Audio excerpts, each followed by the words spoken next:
Hola, buenas tardes. Soy el doctor Jorge Martínez, médico especialista en ginecología y obstetricia de la unidad docente hospitalaria Juan A. Fernández.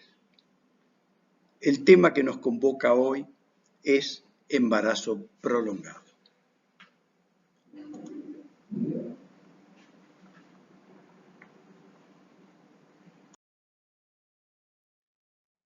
El embarazo cronológicamente prolongado se refiere a aquella gestación simple que alcanza o supera los 294 días, 42 semanas cumplidas, desde la fecha de la última menstruación.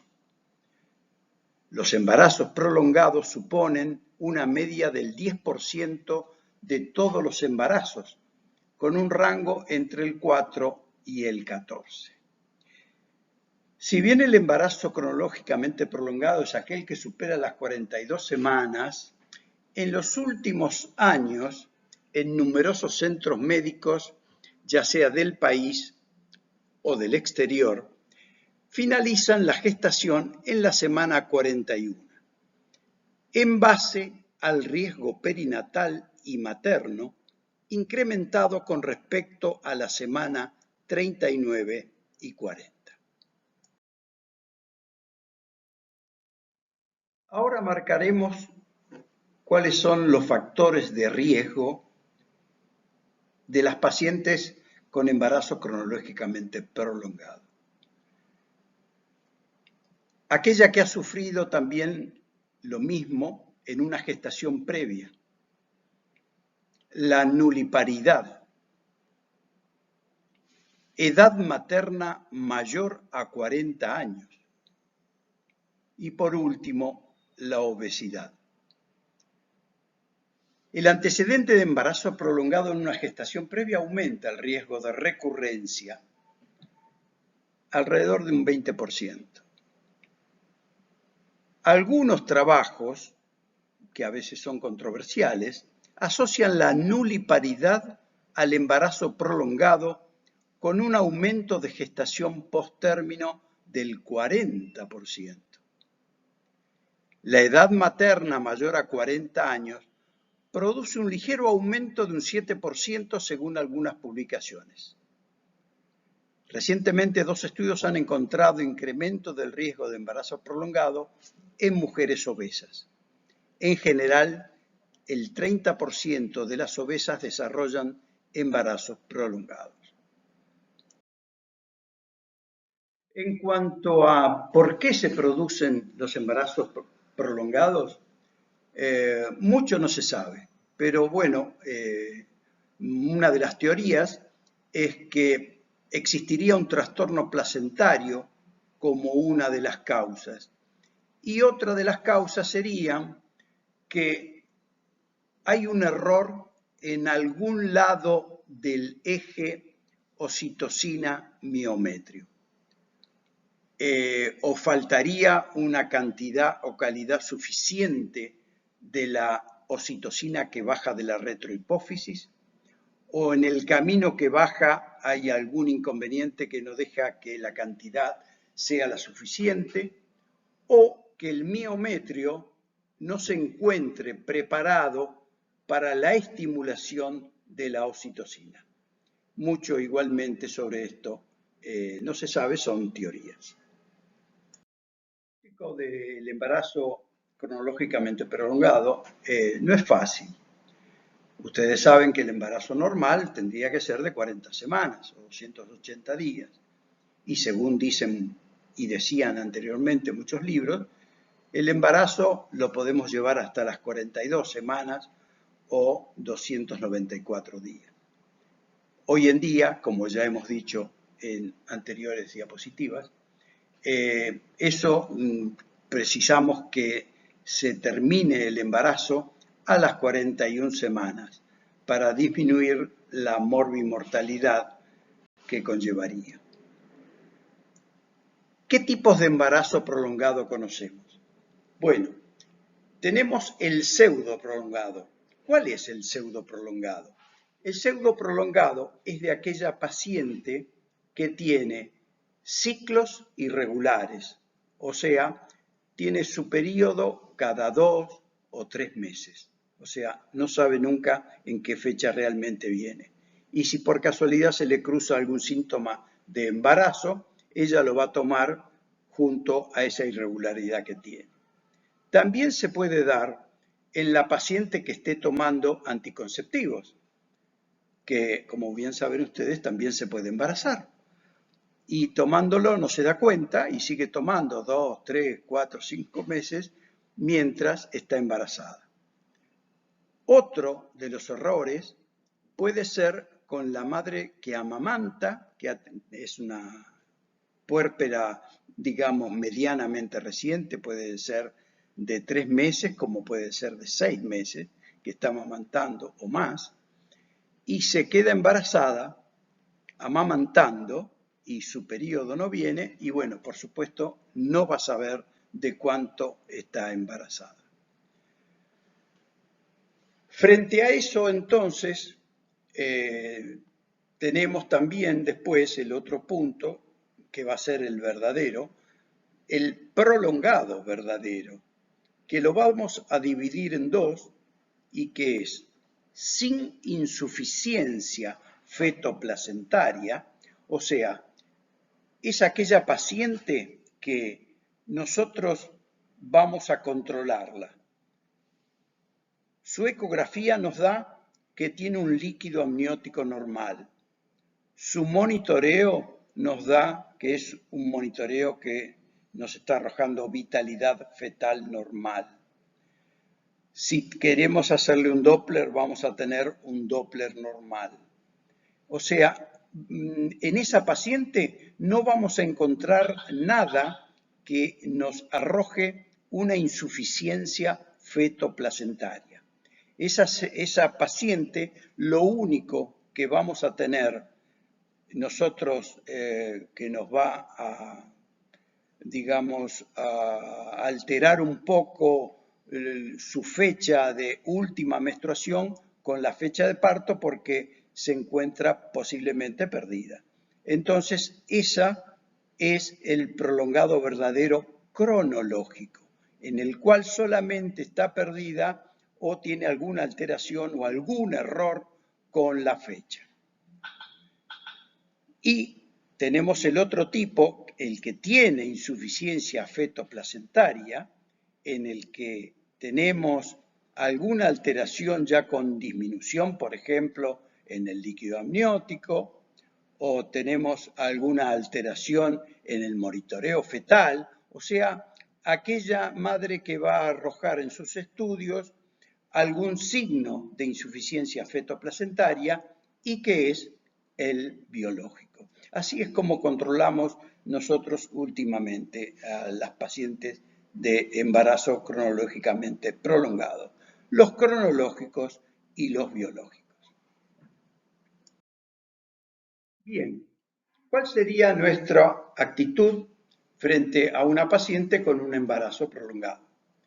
No tenemos que dejar en todas las entrevistas que tengamos con la paciente de tratar de averiguar, porque si está perdida, averiguar su tipo de ciclo y su fecha de última menstruación.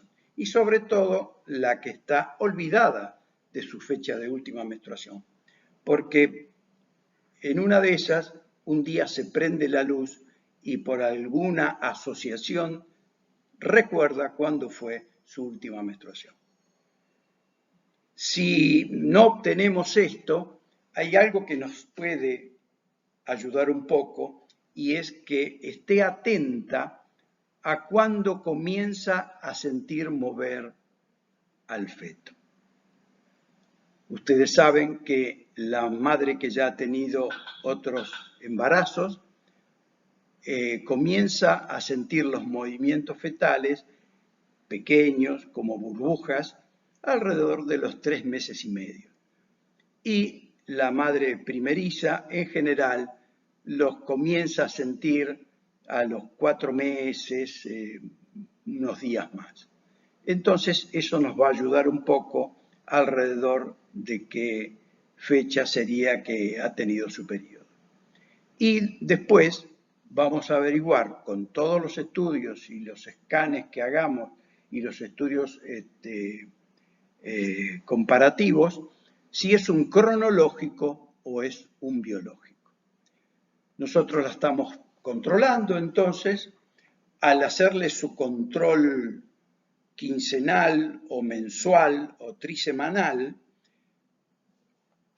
Vamos a ver que la altura uterina que le estamos tomando con 1 centímetro a la paciente, comparado con la de la semana, de hace 10 días o 15, está detenido.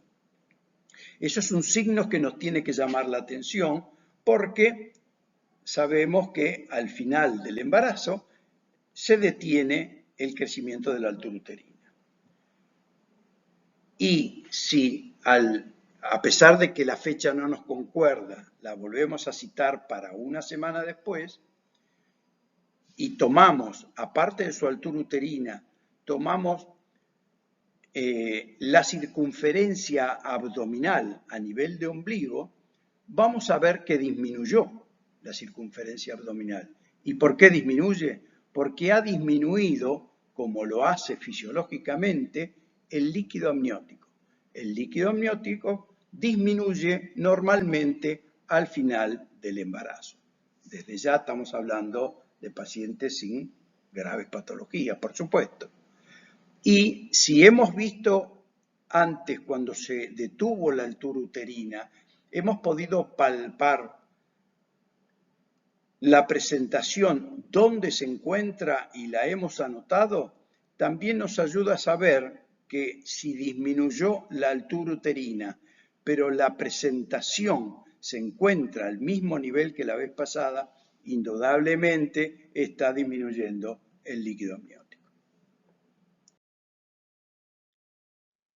Aquellos que hayan podido pasar por algún departamento de ecografía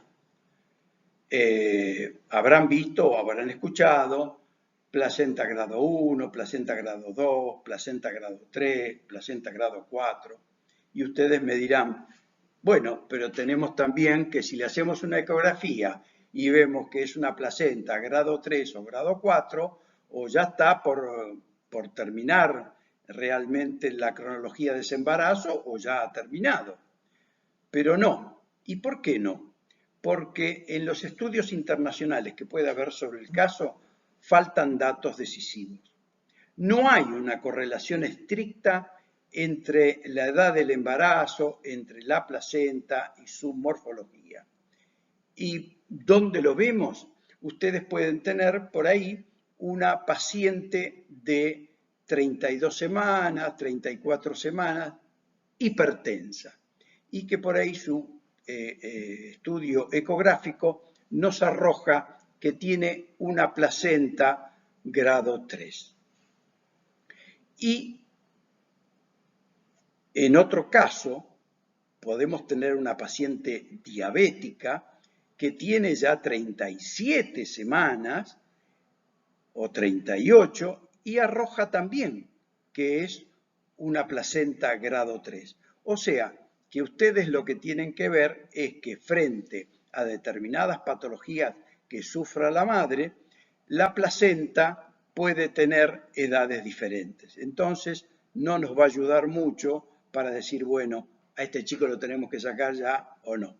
Pero sí tenemos que estar atentos porque las diferentes patologías que ejercen su acción sobre la placenta por enfermedades maternas nos pueden traer riesgo de una discreta, incipiente, mediana o grave insuficiencia placentaria.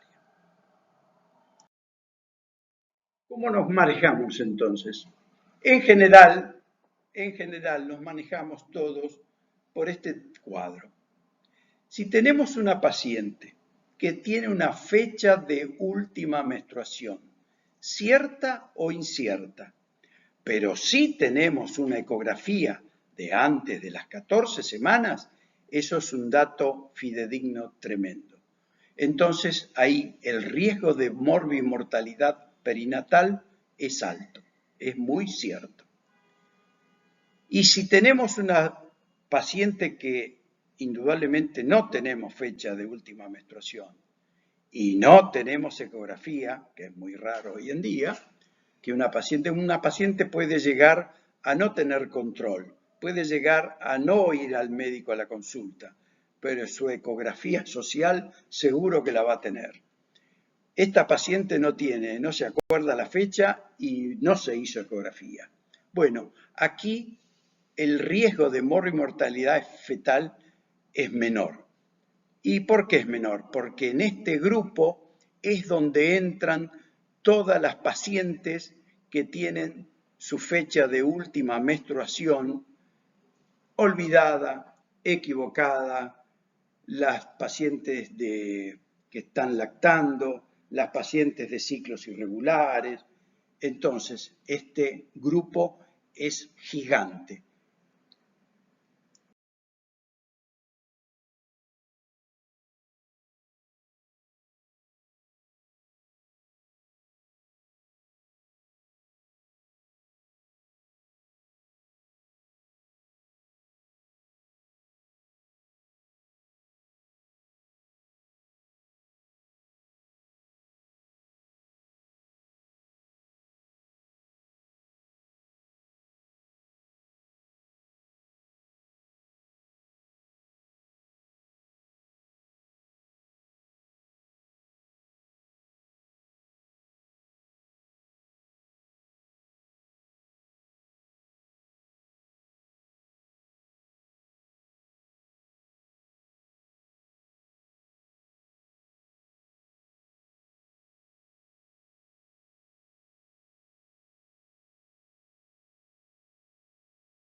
Entre las complicaciones fetales, el riesgo de muerte fetal después del término de la gestación aumenta en forma progresiva y constante semana a semana. En comparación con los nacidos a la semana 39, el riesgo de macrosomía fetal fue mayor en la semana 40 y en la semana 41 se triplicó. El SALAM, que es un síndrome de aspiración de líquido amniótico meconial, surge de la aspiración del líquido meconial como consecuencia de gaspings fetales debidos a un episodio hipóxico agudo durante el trabajo de parto. Pero aclaremos que el meconio es más frecuente en situaciones de hipoxia. No necesariamente es un marcador de sufrimiento fetal. Es un evento fisiológico de la vida fetal que refleja madurez intestinal y es más frecuente al avanzar la gestación. Los riesgos son mayores cuando hay asociación a retardo de crecimiento intrauterino o cuando se alcanza la semana 42. Por último, la lesión traumática neonatal, como la fractura de clavícula, está ligado al aumento ponderal del feto.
Bueno, ustedes me dirán, entonces, ante esto que no sabemos qué es, qué pasa, de qué agarrarnos, cómo controlo ese feto o con qué lo controlo. Entre los métodos de vigilancia, indudablemente el monitoreo tiene una alta sensibilidad, pero menor especificidad, con una cantidad significativa de falsos positivos. Aún así, es una muy buena técnica para vigilar la salud fetal, especialmente en embarazos de alto riesgo. La disminución de la variabilidad a corto plazo se relaciona con distrés fetal y acidemia. Una variabilidad normal tiene un buen valor predictivo negativo, cercano al 100%. Mediante ecografía tenemos dos marcadores importantes. El oligoamnios, marcado con un valor menor a 5 centímetros por hila o valor por debajo de 1 centímetro por la técnica del bolsillo único. Se relaciona con resultado perinatal adverso, meconio, muerte fetal intraútero. Mientras que la estimación del peso fetal es de importancia para la detección de RCIU como de macrosomía. Bueno, ustedes se preguntarán ahora, bueno, ¿y cuándo lo finalizamos este embarazo? Bueno, vamos a tener varias cosas que son de observación y que, por ejemplo, como recién acabamos de decir, es el oligoamnio, el monitoreo fetal con deceleraciones variables moderadas a graves, un líquido amniótico meconial por ecografía y en la actualidad, cuando la paciente llegó a las 41 semanas, aunque tengamos todo normal, vamos a hablar con la paciente y vamos a tratar de finalizar ese embarazo. ¿Y por qué? Ustedes me dirán, porque son siempre motivos de discusión incluso en los congresos, de hace 20 años atrás y en los actuales. Si yo tengo un monitoreo normal, si yo tengo un líquido amniótico normal, si yo tengo un Doppler normal, ¿por qué lo voy a tener que terminar? Bueno, la respuesta fue más o menos siempre la misma. Es que nunca sabemos cuándo alguno de esos parámetros que hemos dicho se va a alterar. Y el pasar a un parámetro alterado, a una muerte fetal, por ahí puede ser en 12 horas, 24 horas, 36 horas. Y si nos llega a pasar algo de eso, ¿quién es el responsable? Es el médico que está llevando ese embarazo. Entonces, como dice toda la bibliografía, el mejor y más buen bienestar fetal está hasta las 41 semanas. Entonces, llegado a las 41 semanas, la mayoría de los lugares donde se hace obstetricia se trata de finalizar el embarazo. ¿Y cómo lo finalizo?